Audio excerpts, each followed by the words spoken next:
J'ai connecté Claude à Airtable et j'ai été assez bluffé du résultat et surtout, je trouve ça assez utile. Heu, pour créer cette connexion entre Claude et Airtable, c'est assez simple, ça prend quelques minutes. Je vous mettrai un lien juste en dessous avec les étapes précises à suivre pour le faire vous-même. Pour le moment, ce que je vais vous montrer, c'est vraiment comment ça fonctionne, les avantages, les inconvénients et quels sont les cas d'usage, en quoi c'est vraiment utile. Alors là, donc, vous voyez d'un côté, ma base Airtable, la base Airtable en question et mon application Claude Desktop. Alors à noter déjà que ce n'est pas la version web de Claude, mais bien Claude Desktop, donc la version de Claude téléchargeable sur votre ordinateur et je suis, sur Mac.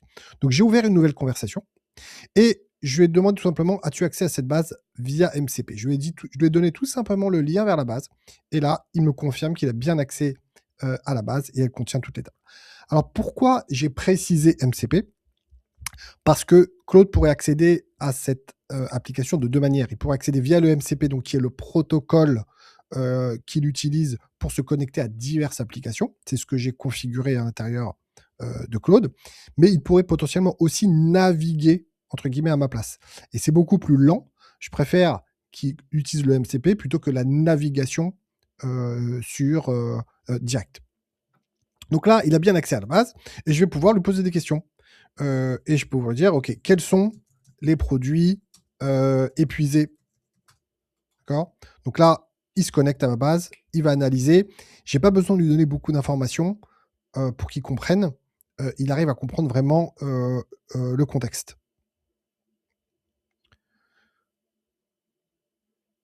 Il n'y a qu'un seul produit épuisé, l'étagère Samari. D'accord? Donc là, il est capable de lire, de me donner des informations. Ce que je peux lui demander, c'est, vraiment lui parler comme si, donc l'arc alors je peux même, parler, donc j'ai un outil, heu, de diction. Donc l'arc vient, de me faire une commande de 2 étagères Samari et une table à café.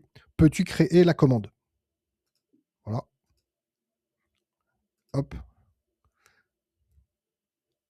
Donc là, le client l'arc, c'est écrit pas comme ça, il m'a écrit l'arc. J'espère il a pas trouvé évidemment.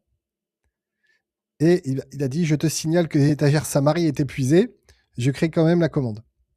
Donc je vais le corriger. Le client, c'est l'arc, finalement, il va prendre, un luminaire.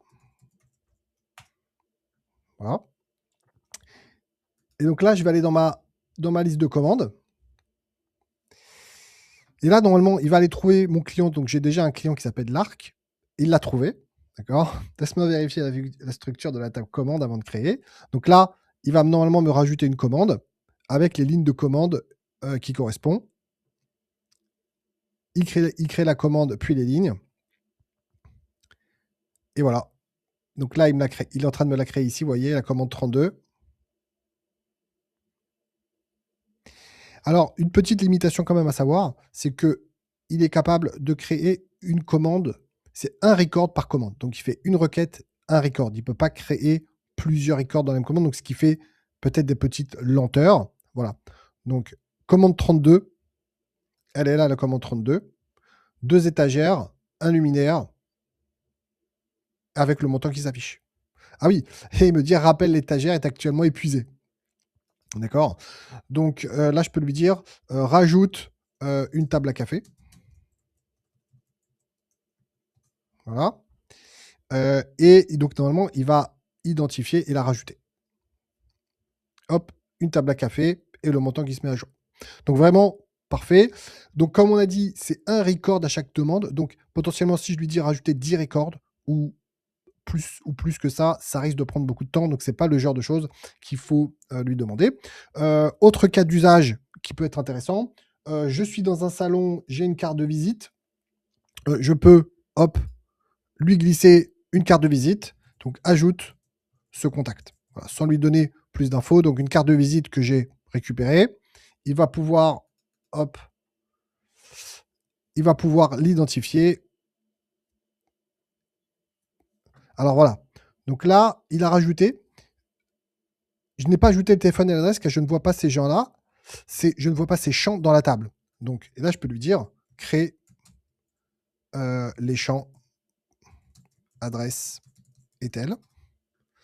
Et là, hop, normalement, dans la table contact, il va être capable de me le créer téléphone et adresse. Et normalement, il va renseigner les informations normalement. Et voilà, il a rempli les infos. Donc voilà un petit peu tout ce qu'on peut faire. Alors la limitation, c'est que, évidemment, c'est que sur desktop. Si on est sur mobile, ça ne fonctionnera pas. Mais j'ai fait quelques tests et si on est dans la même conversation, si vous poursuivez la conversation sur votre mobile, ça fonctionne. J'ai fait déjà plusieurs tests, ça fonctionne. Donc, je trouve ça très intéressant parce qu'il n'y a pas beaucoup de choses à faire, des N8N, etc., des choses très compliquées à mettre en place.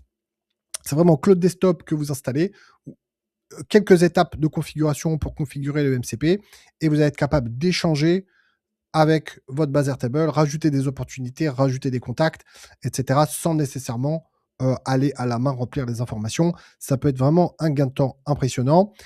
Et j'espère que ça vous plaira. N'hésitez pas à poser vos questions en commentaire et ouvrir le lien en dessous pour savoir comment le connecter. Ça prend 5 minutes. Je vous dis à bientôt.